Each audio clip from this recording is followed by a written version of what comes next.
Hoş gördük değerli izleyiciler. Bugün müasir dövrün aktual meselelerinden biri hakkında danışacağız. Futuristik hukuk ve yeni texnologiyalar. Texnologiya ümumiyyətlə hər gün inanılmaz sürətlə inkişaf edir. Bəs qanunlar bu sürətlə ayaqlaşa bilirmi? Bugün hüququn gələcəyindən danışacağıq. Yəni yeni texnologiyaların hüquq sisteminə təsirindən. Təsəvvür edin ki, bir gün məhkəmə zalında hakim kürsüsündə insan əvəzinə bir süni intellekt proqramı oturubdur, qərar verir. Yaxud da robotlar öz hüquqları uğrunda mübarizə aparırlar. Science fiction kimi səslənsə də artıq bu mövzular real müzakirələrə çevrildi. Məsələn, 2017-ci ildə Səudiyyə Ərəbistanı Safiyə adlı robota rəsmi vətəndaşlıq veribdi. Tarixdə ilk dəfə bir robotun şəxs statusu tanınıbdır. Digər tərəfdən Estoniyada 7000 avrodan kiçik mübahisələri həll edəcək robot hakim sistemi üzərində iş gedir. Gördüyümüz kimi gələcək artıq qapımızı döyür. Bu videoda 6 əsas suala cavab axtaracağıq. Hüququn gələcəyi, yəni yeni texnologiyalar qanunlara necə təsir edəcək, o cümlədən süni intellekt və hüquq, belə deyək, süni intellekt hakim ola bilərmi? Robot hüquqları, həmçinin metaverse və rəqəmsal hüquq, xüsusilə virtual mülkiyyət və internetdə hansı hüquqi problemlər meydana gəlir? O cümlədən kriptovalyutalar və blockchain hüququ haqqında danışacağıq və bunların hamısının bütövlükdə hüquqi və etik məsələlərini işıqlandıracağıq. İlk növbədə hüququn gələcəyi haqqında yeni texnologiyaların qanunlara necə təsir etməsindən başlayaq. Texnologiya sürətlə irəliləyir, qeyd etdiyim kimi, qanunvericilik də təbii olaraq belə deyək, yəni bu sürətlə hələ ki ayaqlaşa bilmir. Tarix boyu hər yeni ixtira və kəşf hüquq sahəsində yeniliklər tələb edibdir. Məsələn, avtomobil ixtira olunanda əvvəlcə onun üçün yol qaydaları yox idi. İlk avtomobillər ortaya çıxanda bəzi ölkələrdə qırmızı bayraq qanunu kimi gülməli tələblər var idi. Bu ilk dəfə Böyük Britaniyada tətbiq olundu. Yəni bir nəfər avtomobilin qarşısında bayraqla qaçmalı idi ki, piyadalar və atlar qorxmasınlar. İnternet yarananda da öncə qanun boşluqları çox idi. Sonradan kiber cinayətkarlıqla bağlı qanunlar, onlayn məlumatların qorunması kimi qaydalar tədricən formalaşdı. Yeni texnologiyalar, belə deyək, qanunları iki cür sınağa çəkir. Birincisi, mövcud qanunların köhnəlməsi ilə. Məsələn, pilotsuz dronlar çıxdı və bir anda havada nəzarətsiz uçan obyektlər barədə, belə deyək də, qanunvericilik çatışmadı. İkincisi isə tamamilə yeni hüquqi sahələrə ehtiyac yaranmağa başlayır. Məsələn, genetik mühəndislik, DNA-nın dəyişdirilməsi və ya süni intellektin qərar verməsi kimi sahələr üzrə əvvəllər ümumiyyətlə qanun anlayışı yox idi. İndi isə bunlar belə deyək, reallıqdır və mütləq şəkildə tənzimlənməlidir. Statistikaya baxsaq, Beynəlxalq Valyuta Fondu xəbərdarlıq edir ki, dünya üzrə iş yerlərinin 40%-i süni intellekt səbəbinə görə dəyişə bilər. Xüsusilə ağ yaxalı peşələrdə. Yəni bu o deməkdir ki, hüquqşünaslar, hakimlər, prokurorlar da daxil olmaqla hüquq peşələri də ciddi belə də transformasiya ilə üzləşə bilər. Məsələn, artıq belə deyək də, yəni bir çox hüquq firmaları hüquqi araşdırmaları sürətləndirmək üçün süni intellekt alətlərindən istifadə edirlər. 2024-cü ilin hesabatlarına görə vəkillərin 79%-i artıq praktikalarında süni intellekti tətbiq edir. Düşünün ki, demək olar hər 5 vəkildən 4-ü süni intellektdən istifadə edir. Yəni gələcək dedikdə biz 10 illərlə soranı yox, artıq indi belə deyək də, gələcək artıq başlayıbdır. Yeni texnologiyalar qanunları həm də məcbur edir ki, bu hüquq sistemləri belə deyək, seri olsunlar. Məsələn, sürücüsüz avtomobillər artıq yollardadır və bir çox ölkələr bununla bağlı qanunları təzələməyə başlayıblar. Hətta ABŞ-da 29 demək, ABŞ-ın 29 ştatında avtonom maşınlar ilə bağlı xüsusi qanunlar qəbul olunubdur. Lakin buna baxmayaraq hələ də açıq suallar vardır. Məsələn, sürücüsüz avtomobil qəzaya düşsə, qəza törətsə, məsuliyyət kimdə olacaqdır? Sərnişində, istehsalçı şirkətdə, yoxsa avtomobilin proqramçısında olacaqdır? Yəni, bu kimi məsələlər tam həllini tapmayıb hələ və yaxın illərdə qanunvericilər bu mövzuda hələ çox belə deyək də düşünməli olacaqdılar.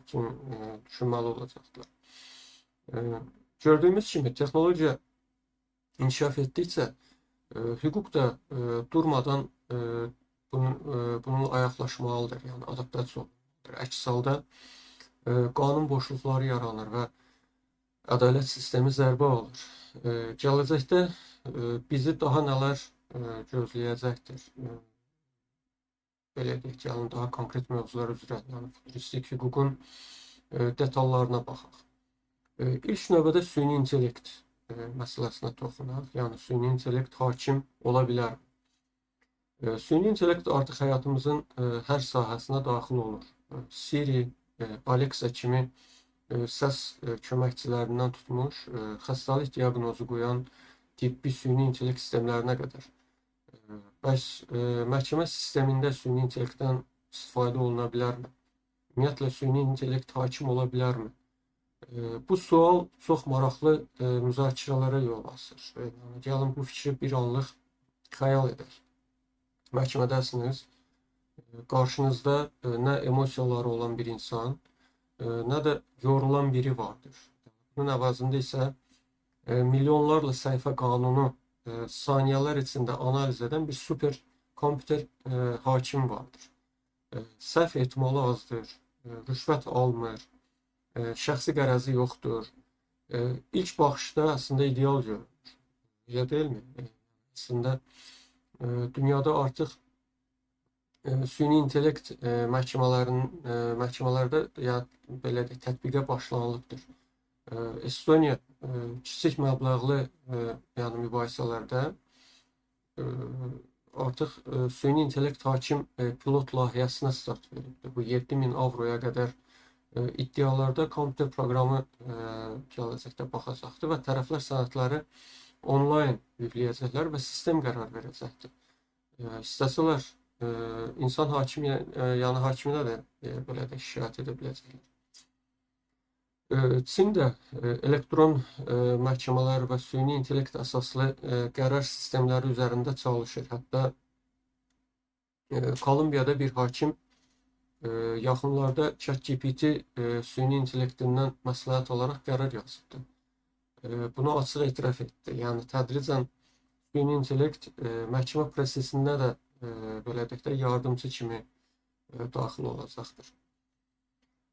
Bəs cəmiyyət buna hazırdırmı? Maraqlı bir statistika vardır. ABŞ-da keçirilən sorğuda insanların 43%-i məhkəmədə insan hakimdəndirsə, süni intellekt hakimin ədalətli qərar verəcəyini, üstünlük verəcəyini deyibdir.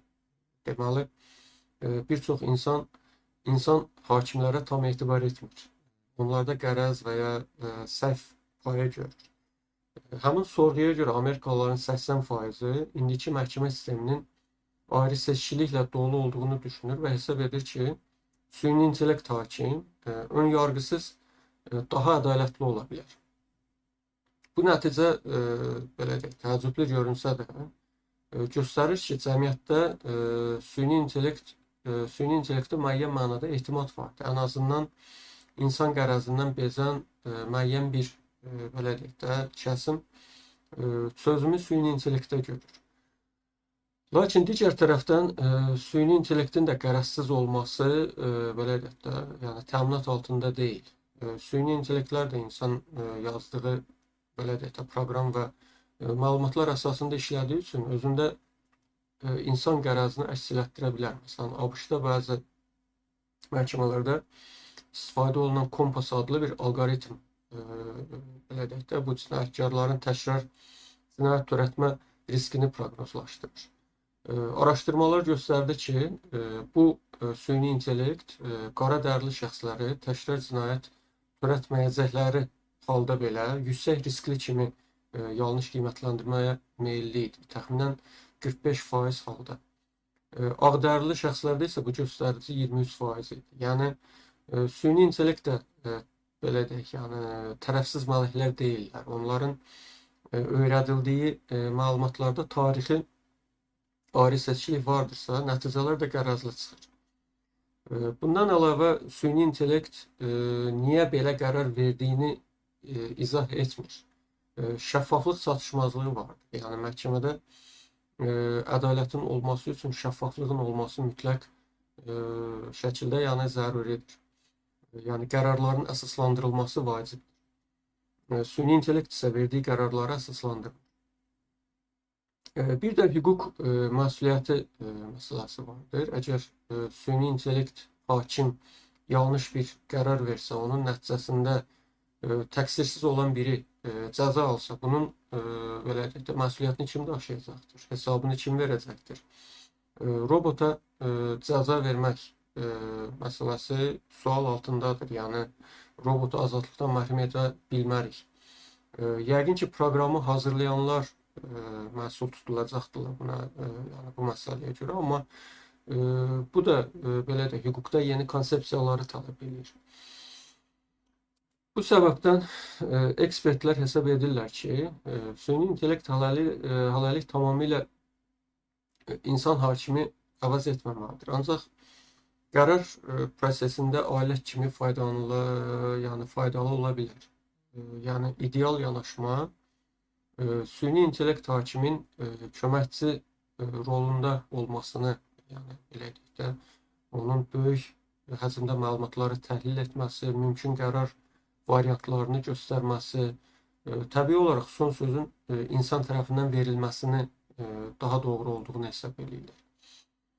Gələcəkdə bəlkə də süni intellekt daha etibarlı, izah olunan səviyyəyə gələ bilər ki, biz ona güvənə bilər. Amma indidən görünür ki, süni intellekt hüququn ayrılmaz parçasına çevrilir artıq. Vəkillər üçün də süni intellekt əsaslı axtarış sistemləri, müqavilə analiz proqramları zamanla adi hal alacaqdır. Gələcəyin hüquq təhsili də bəlkə də belə proqramlaşdırma, məlumat analizi kimi fənləri də əhatə eləyəcəkdir. Bəlkə də bir gün süni intellekt hüququ adlı ayrıca bir belə də ixtisas da olacaqdır, yaxud da ki, tədris fənni də olacaqdır, ola bilər, yəni belə bir ehtimal da mövcuddur. Robot hüquqlarına gəldikdə isə, ümumiyyətlə robotlar insanlarla bərabər hüquqlara sahib ola bilərlər. Belə deyək, bu da başqa bir futuristik sualdır. Robotların hüquqları ola bilərmi? Gəlin bir anlıq gələcəyə gedək və təsəvvür edək ki, evinizdə ağıllı, insana bənzər bir robot vardır. O danışır, sizinlə söhbət edir, emosiyalarınızı anlayır və bəlkə də öz istəkləri də vardır. Birdən bu robot deyir ki, mənim də hüquqlarım olmalıdır, məni söndürməyin, bu mənim yaşamaq hüququmu pozur. Çaşdırıcı səslənir əlbəttə ki. Yəni, bugün robotlar hələ də təbii olaraq o səviyyədə deyil, lakin sürətlə irəliləyirlər. İnsana bənzər Safiya yəni robotunu hər kəs görübdür. O qeyd elədiyimiz kimi 2017-ci ildə Səudiyyə Ərəbistanından vətəndaşlıq alan ilk robot olubdur. Bu hadisə dünyada böyük səs-küy yaratdı. Safiya rəsmi vətəndaş kimi tanınsa da, əlbəttə ki, onun insan vətəndaşlarla bərabər real hüquqları yoxdur. Məsələn, səsvermə hüququ yoxdur və ya məhkəmədə iddia qaldırmaq hüququ yoxdur. Amma fakt odur ki, ilk dəfə bir robot hüquqi status alıbdır. Bu bəlkə də rəmzi bir addım idi, amma artıq hüquq sistemi robotu obyekt kimi yox, subyekt kimi tanımağa doğru irəliləyir. Avropada da belə müzakirələr gedir.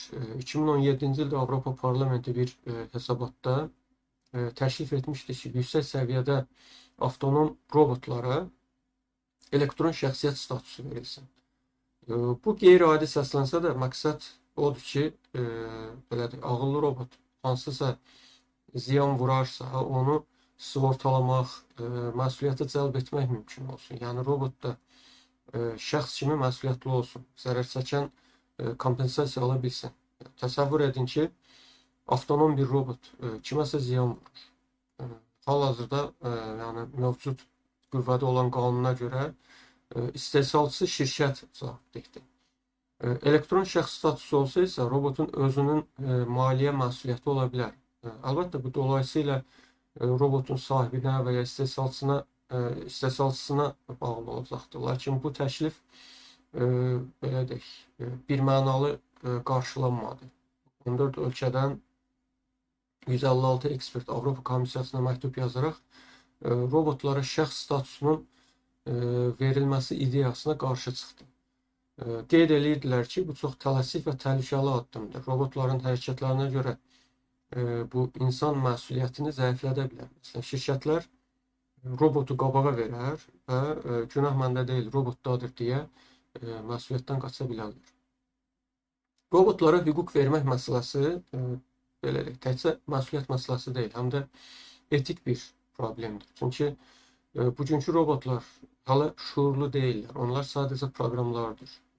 Belə deyək, duyğuları, ağrıları və ya xoşbəxtliyi həqiqi mənada yaşamırlar. Ona görə də hüquq anlayışını tətbiq etmək mənasız görünə bilər. Çünki hüquq subyekti olmaq üçün hiss eləmək, dərk eləmək lazımdır deyə düşünürük. Lakin gələcəyin robotları necə olacaqdır? Məsələn, bəzi futuristlər hesab edirlər ki, 20-30 il sonra süni intellekt insan səviyyəli şuura çata bilər.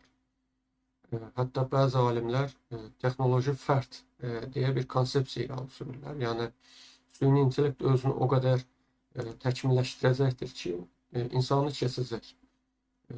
Belə olanda robotlar mən deməyi bacaran, hissləri olan varlıqlara çevrilə bilərlər. Bu isə tam yeni bir sual doğurur. Həmin robotlara insan hüquqlarına bənzər hüquqlar verilməlidirmi? Məsələn, bir robotun yaşamaq hüququnun olması, yəni onu heç bir səbəb olmadan sıradan çıxarmaq təsəvvür elə ki, qadağan olunacaqdır. Və ya robotun mülkiyyət hüququnun olması, özü pul qazanıbdır, nəyəsə sahib ola bilər.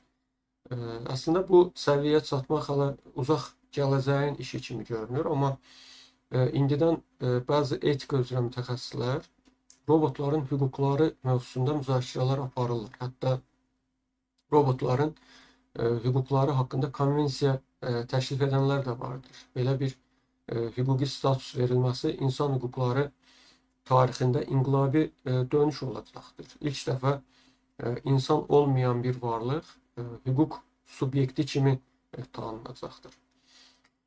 Təbii ki, çoxlu əks fikirlər də vardır. Bir tərəf deyir ki, robotlar nə qədər ağıllı olsa da onlar insan deyil. Ruhu, şuuru fərqlidir. Onlara hüquq vermək insan hüquqlarını dəyərsizləşdirər.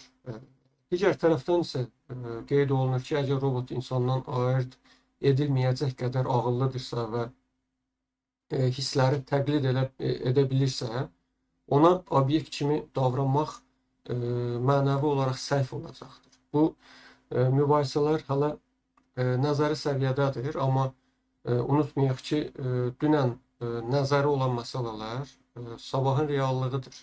Çünki Safiyə robotunun vətəndaşlığı elə buna kiçik də olsa bir işarədir ki, bu mövzular ciddiyə alınırlar.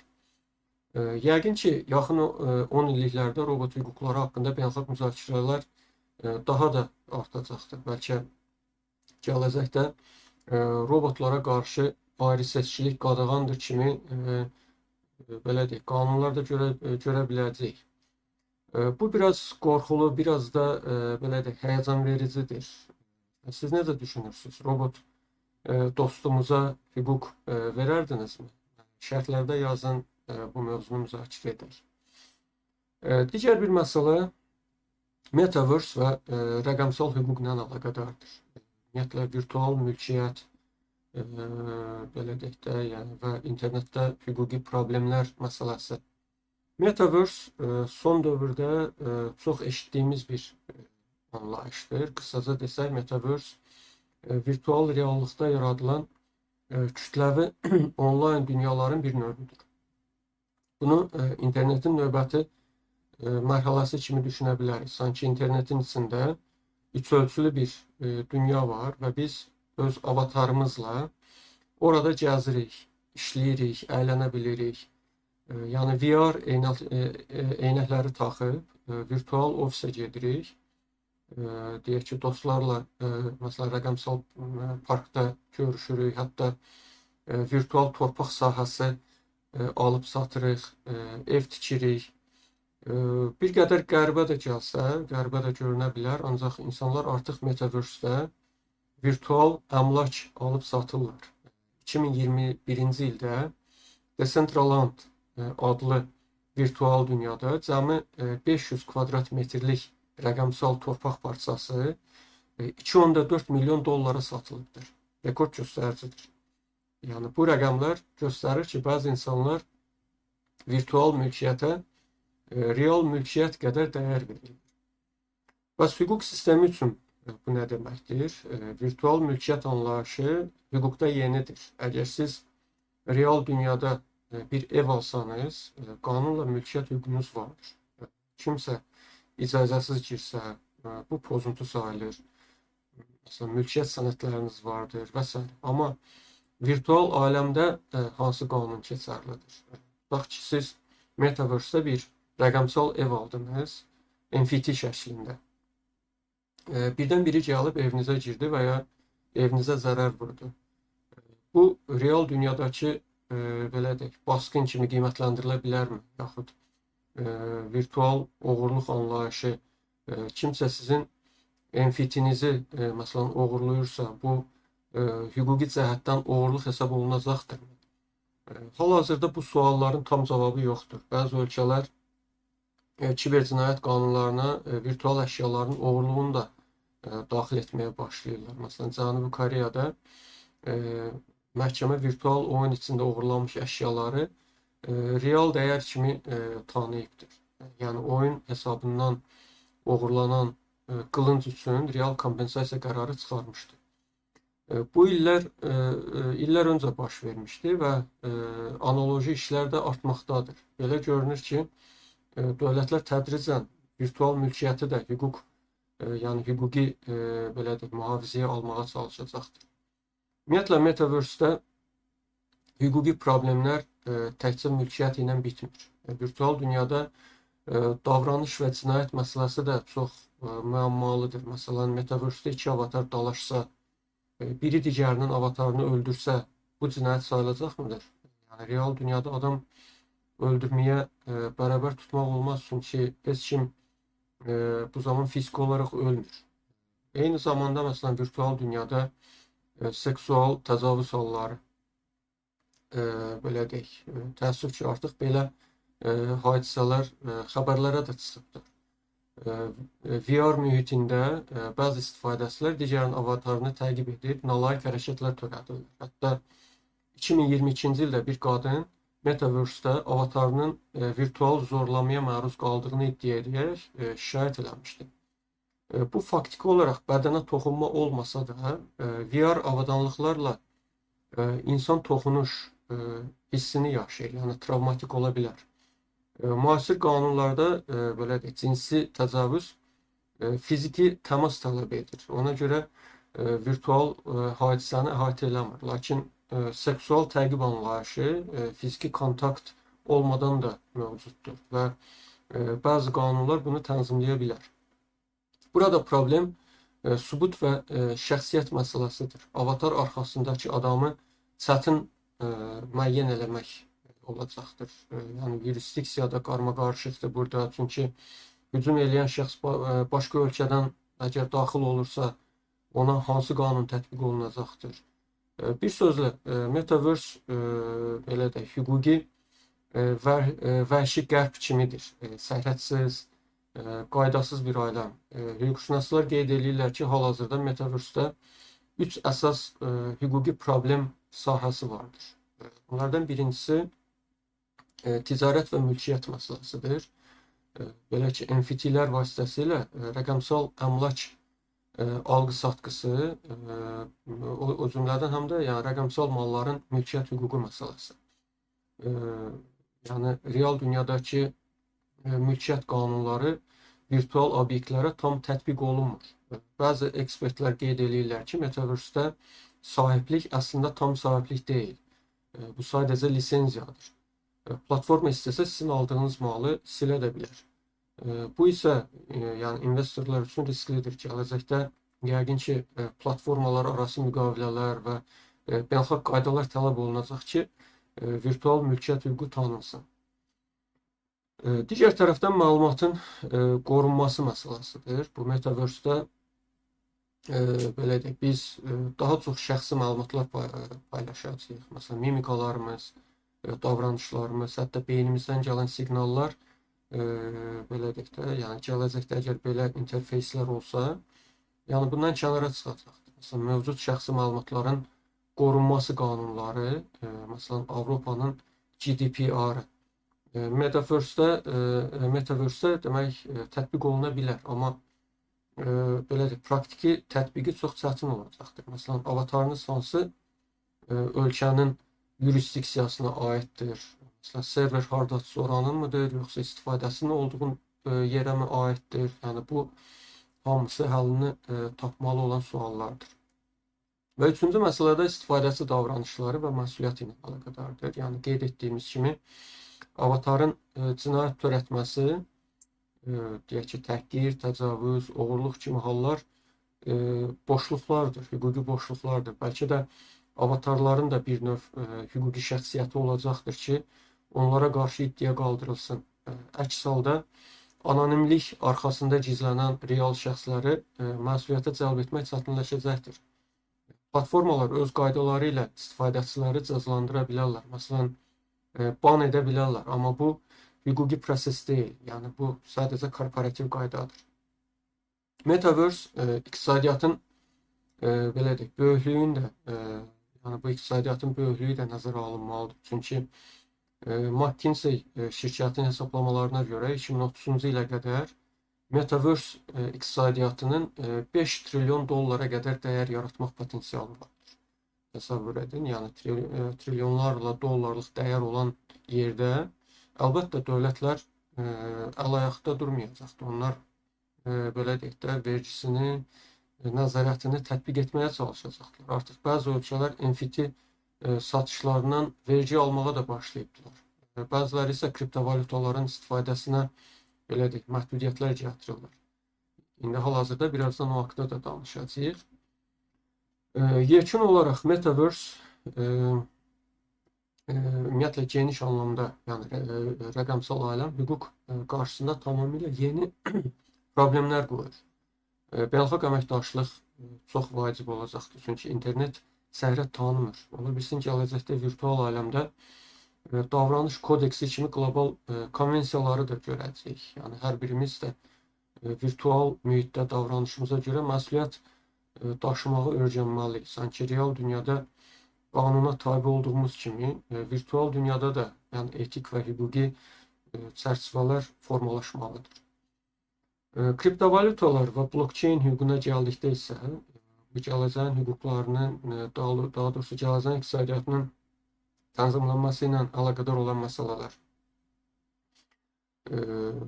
Məsələlərə diqqət yetirək. Ümumiyyətlə pul anlayışı da son illərdə inanılmaz dərəcədə dəyişməyə başladı. Kriptovalutalar, yəqin ki, Bitcoin, sonra Ethereum kimi adları eşitmişsiniz. Bunlar mərkəzsiz, yəni heç bir dövlətin birbaşa nəzarətində olmayan rəqəmsal valutalardır. Blockchain texnologiyası sahəsində işləyən bu valutalar ilk dəfə ortaya çıxanda hüquq sistemləri yəni belə deyək, yəni hüquq sistemlərini hazırlıqsız yaxaladı. Ənənəvi olaraq pul dövriyyəsini dövlətlər tənzimləyirlər. Məsələn, banklar vasitəsilə deyək ki. Məsələn, birdən-birə ortaya elə pul çıxdı ki, heç bir bankdan keçmədən birbaşa elektron cüzdanlar arasında belə deyək, köçürülə bilir. Transaksiyalar anonim ola bilir və sərhəd tanımır. Təbii ki, ilk reaksiyalar qarışıq oldu. Yəni, bəziləri bunu gələcəyin azad iqtisadiyyatı kimi alqışladı. Bəziləri də ki, bununla belə deyək, çirkli pulların yuyulması, vergidən yayınma, dələduzluq yəni risklərini artıq prosesdə gördülər. İndi artıq 15 ilə yaxındır ki, Bitcoin mövcuddur və minlərlə digər kriptovalyutalar. Dövlətlər isə bu müddət ərzində müxtəlif mövqelər tutublar. Məsələn, bəziləri tam qadağan yolunu seçiblər. Məsələn, Çindir, Əlcəzairdir, Misirdir və digər bəzi ölkələrdə kriptovalyutalar tamamilə qadağan olunur. Yəni, ümumilikdə azı 9 ölkə kriptonu tam qadağan edibdir. Bu ölkələrdə Bitcoin alıb satmaq qanunsuzdur. Daha 40-dan çox ölkə isə qismən qadağa qoyubdur. Yəni, vətəndaşlar kripto saxlaya bilərlər, amma bankların və maliyyə qurumlarının kripto ilə işləməsi qadağandır. Məsələn, Qazaxıstan bir ara belə edirdi. Yəni, insanlar şəxsi cüzdanlarında kripto saxlayırdılar, amma ölkə daxilində rəsmi birja yoxdur. Və bir çox inkişaf etmiş ölkələr də tənzimləmə yolunu tutublar. Yəni, kriptovalyuta qadağan deyil, lakin müəyyən qaydalar vardır. Məsələn, kripto birjaları lisenziya almalıdır. Müştərini tanı prosedurları tətbiq olunmalıdır və transaksiyalar vergiyə cəlb olunmalıdır. Məsələn, ABŞ, Avropa İttifaqı bu cür yanaşma sərgiləyir. Avropa İttifaqı 2023-cü ildə MiCA adlı Ümumi Avropa Kripto Tənzimləmə Qanunu qəbul edibdir. Hansı ki, bütün üzv ölkələrdə kripto aktivlərin qaydalarını eyniləşdirir. Hətta elə ölkələr var ki, kriptonu milli iqtisadiyyatın bir parçası kimi qəbul edirlər. Məsələn, 2021-ci ildə El Salvador Bitcoin'i rəsmi ödəniş vasitəsi elan edən ilk ölkə oldu. Orada artıq marketdə alış-verişi birbaşa Bitcoin ilə edə bilərsiniz. Buna oxşar addımı Mərkəzi Afrika Respublikası da atıbdır. Bu çox belə deyək, cəsarətli bir təcrübədir. Amma El Salvador nümunəsində bir sıra belə deyək, çətinliklər də yaşanıbdır. Məsələn, əhali arasında qəbul səviyyəsi aşağı olubdur. Sonra texniki problemlər çıxıbdır. Kriptovalyutaların hüquqi problemləri nələrdir? Birincisi, mövcud qanunlar bunları tam əhatə edə bilmir. Məsələn, dələduzlar saxta kripto layihələri qurub insanları aldadırlar. Buna qarşı belə deyək də, hansı qanun tətbiq edilməsi məsələsi mübahisəlidir. Bəzi ölkələr bunu klassik dələduzluq maddəsi ilə cəzalandırırlar. Bəzilərində isə bunlar yəni hüquqi boşluqdadırlar. Digər tərəfdən kripto anonimlik təmin etdiyi üçün cinayətkarlar bundan sui-istifadə edə bilirlər. Məsələn, qara bazarda ödənişlər həyata keçirə bilirlər. Qeyri-legal ödənişlərin həyata keçirilməsində. Bu da hüquq mühafizə orqanları üçün belə demək mümkündürsə, yəni baş ağrısıdır. Çünki izi tutmaq çətindir. Üçüncüsü, investorların qorunması məsələsi problemdir. Çünki kriptovalyuta bazarı çox dəyişkəndir. Yəni, bir gecədə 50%-ə qədər dəyər itirə bilir. Yəni, burada nə qiymətli kağız kimi tənzimləmə mövcuddur, nə də sığorta məsələləri vardır. Məsələn, birjalar deyək ki, batır. Məsələn, məşhur FTX birjası 2022-ci ildə iflas elədi və milyonlarla investor zərər gördü. Sonra məlum oldu ki, orada böyük maxinasiyalar olubdur. İndi hakimlər baş sındırır ki, bu kripto birjanın rəhbərlərini nəyə görə mühakimə etsinlər? Klassik maliyyə fırıldaqçılığına görə, yoxsa hansısa yeni bir maddə düşünmək lazımdır. Blockchain texnologiyası sadəcə kripto pul üçün deyil. Burada eyni zamanda həm də ağıllı müqavilələr üçün əsasdır. Bu smart kontrakt dedikdə bu kod şəklində yazılmış və avtomatik icra olunan müqavilələr nəzərdə tutulur. Məsələn, əgər şəxslər, daha doğrusu əgər şərtlər X olarsa, ödəniş Y-yə göndərilsin. Məsələn, bunlar kodla tənzimlənir və insan müdaxiləsi olmadan həyata keçirilir, işləyir. Və bu gələcəkdə notariusların, hətta bəzi hüquqşünasların işini də əlindən alacaqdır. Çünki bir çox müqavilə öhdəlik məsələləri avtomatlaşacaqdır smart müqavilələr vasitəsilə. Amma problem də vardır. Çünki kodda boşluqlar, buglar olarsa və kimsə bundan sui-istifadə edib yəni pul ələ keçirərsə küllü miqdarda, bunun statusu necə olacaqdır? Bu da çox böyük bir sualdır. Məsələn, 2016-cı ildə DAO adlı bir smart kontrakt əsaslı investisiya fonduna hücum olub və 60 milyon dollar dəyərində Ether kriptovalyutası oğurlanıbdır. Bu əslində kiber hücum idi, amma hücum edən şəxs belə deyə bilərdi ki, məsələn, mən sadəcə kodun yaratdığı imkandan istifadə etmişəm və müqaviləyə zidd hərəkət etməmişəm. Göründüyü kimi, ənənəvi hüquqda bu qanunun belə deyək, ruhuna qarşı, amma hərfi mətninə uyğun belə deyək, hərəkətlər kimi incə məsələlər vardır da. Eyni şey smart kontraktlarda da qarşımıza çıxa bilər. Bu sahədə hüquqşünaslar həm informatika, həm də yəni hüquq biliyinə malik olmalıdırlar ki, düzgün qiymətləndirmə apara bilsin. Dövlətlərin maraqlı belə deyək, cavablarından biri bu Mərkəzi Bank rəqəmsal valyutaları. CBDS, Central Bank Digital Currency layihələridir. Yəni dövlət özü rəqəmsal pul buraxır, amma kriptodan fərqli olaraq mərkəzləşmiş və tənzimlənən edir onu. Artıq 100-dən çox ölkədə CBDC üzərindən belə də işləyirlər. Bu Atlantic Council araşdırmasına görə 2020-ci ildə cəmi 35 ölkə bu işlə məşğul idisə, 2023-cü ildə 134 ölkə, yəni bu qlobal ümumi daxili məhsulun 98% edir. Rəqəmsal valyuta layihəsini artıq araşdırır. Bu çox böyük bir rəqəmdir. Məsələn, Çin rəqəmsal yuanı pilot olaraq sınaqdan keçirilir. Sonra Nigeriya Naira buraxıbdır. Avropa Mərkəzi Bankı rəqəmsal avro üzərində düşünür. CBDC-lərin məqsədi kriptovalyutaların faydasını, yəni məsələn sürətli ödənişlərdir, rəqəmsallıqdır, yəni onun faydalı tərəflərini götürüb nəzarətsizliyini isə aradan qaldırmaqdır. Təbii ki, burada da şəxsi məlumatların gizliliyi, sonra hökumətin vətəndaşın xərclərini izləməsi kimi məsələlər olacaqdır. Ümumiyyətlə, gələcəyin iqtisadiyyatı çox güman ki, hibrid olacaqdır. Həm kriptovalyutalar, həm rəsmi rəqəmsal pullar eyni vaxtda mövcud olacaqdır. Çünki hüquq sistemi həm də belə deyək də bu yeni pulları tanımalıdır, həm də ki, ənənəvi iqtisadi qaydaları belə deyək də onlara tətbiq etməyi bacarmalıdır. Beynəlxalq səviyyədə əməkdaşlıq da təbii olaraq vacibdir, çünki kripto sərhəd tanımır.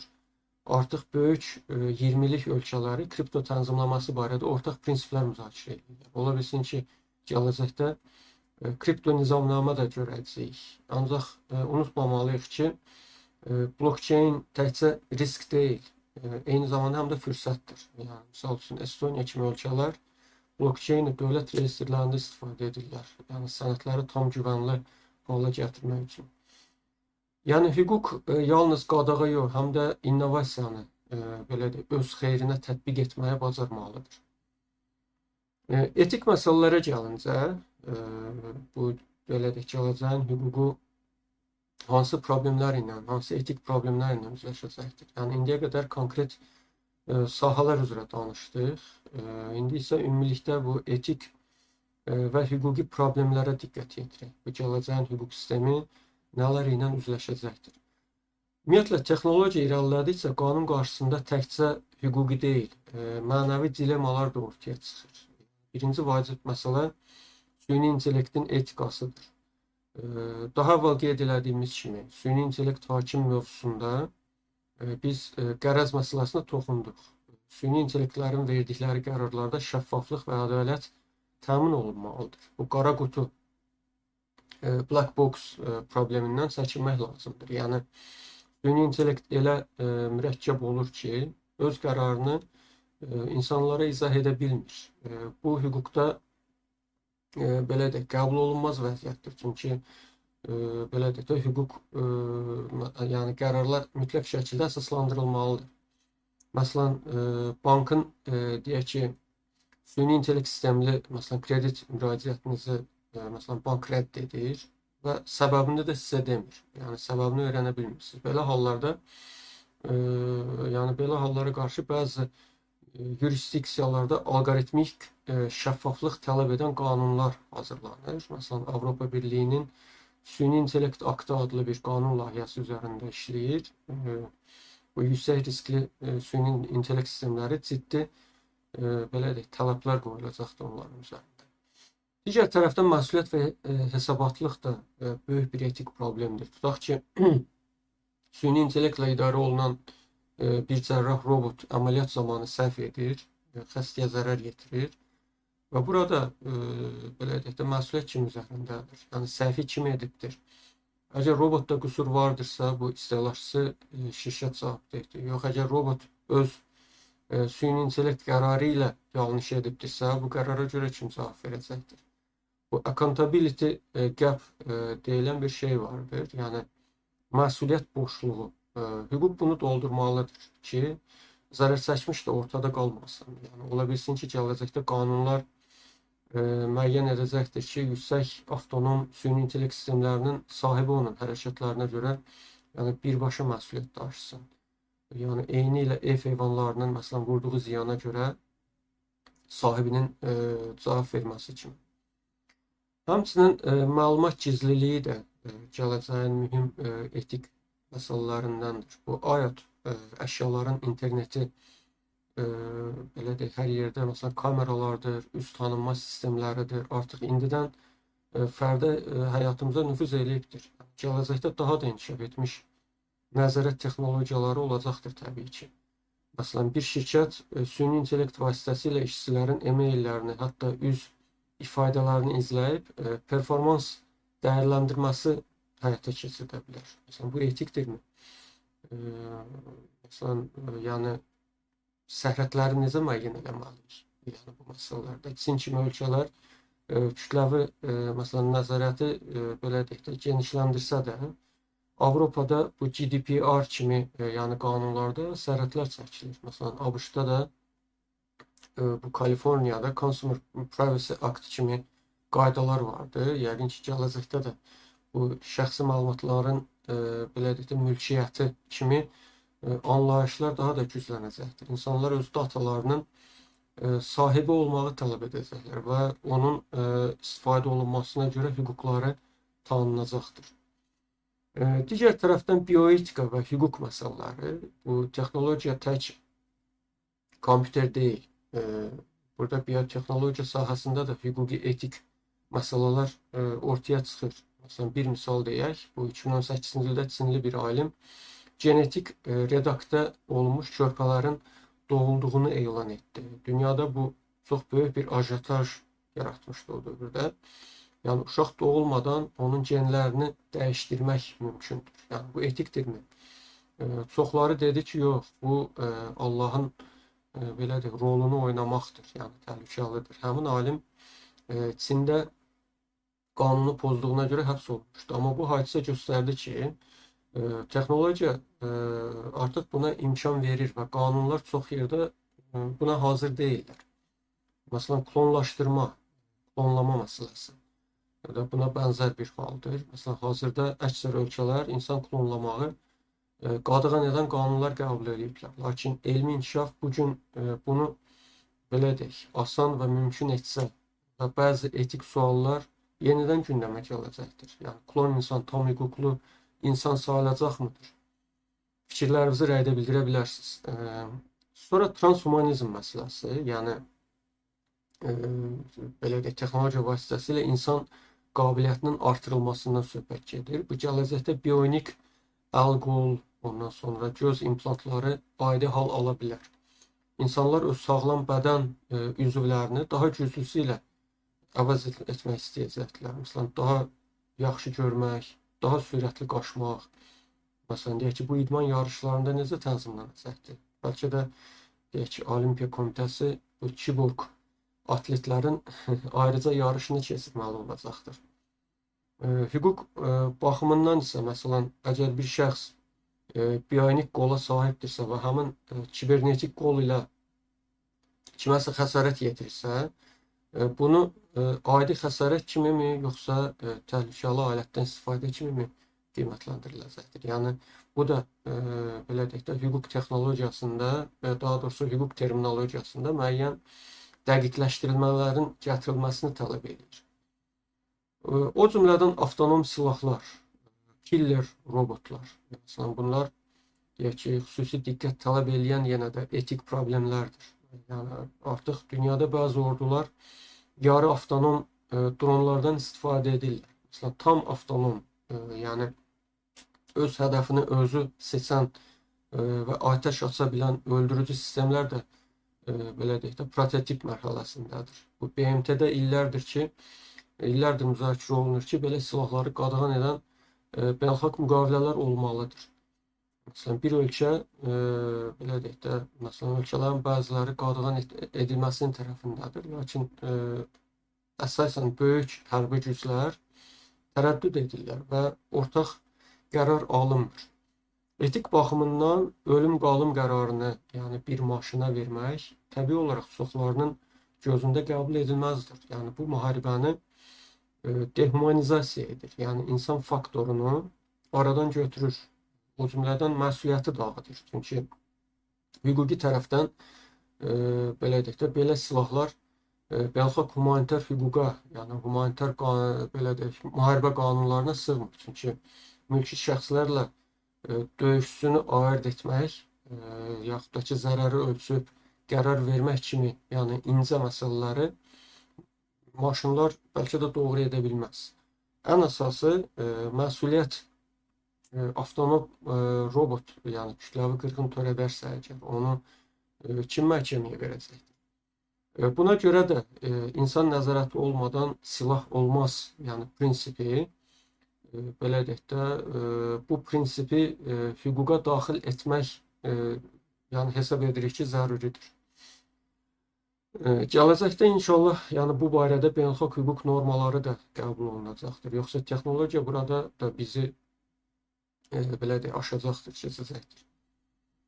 Bütün bu etik məsələlərin ortaq cəhəti odur ki, hüquq yalnız qanun maddələri yazmaqla bitmir. Eyni zamanda cəmiyyətin dəyərlərini əks etdirməlidir. Texnologiya yeni imkanlar yaratdıqca biz öz dəyərlərimizi yenidən nəzərdən keçiririk. Doğru olanlar, yanlış olanlar, o baxımdan insan olmaq, belə deyək də, yəni bu məsələlərlə əlaqədar qərarların verilməsi insan intellektinə həvalə olunması daha doğrudur bəlkə də. Yəni, hüququn məqsədi ədaləti qorumaqdır. Gələcəkdə ədalət anlayışı yeniliklər fonunda bəlkə də daha geniş bir izah tələb edəcək.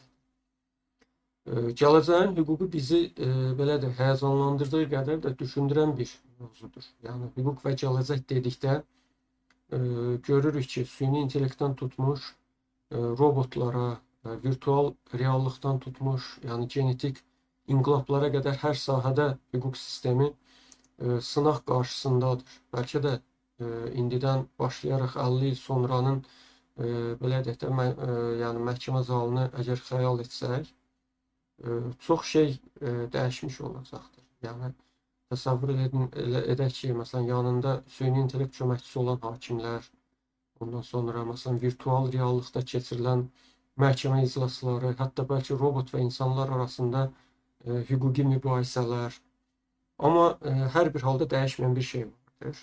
Ədalətə olan ehtiyac. Yəni bu belə deyək də, bu mütləq tələbatdır hər zaman. Çünki insan cəmiyyəti var olduqca ədalət və hüquq ehtiyacı heç vaxt bitməyəcəkdir. Yəni texnologiya sadəcə alətdir. Ondan necə istifadə etməyimiz bizim əxlaqımıza, belə deyək, qanunlarımıza və seçimlərimizə bağlıdır.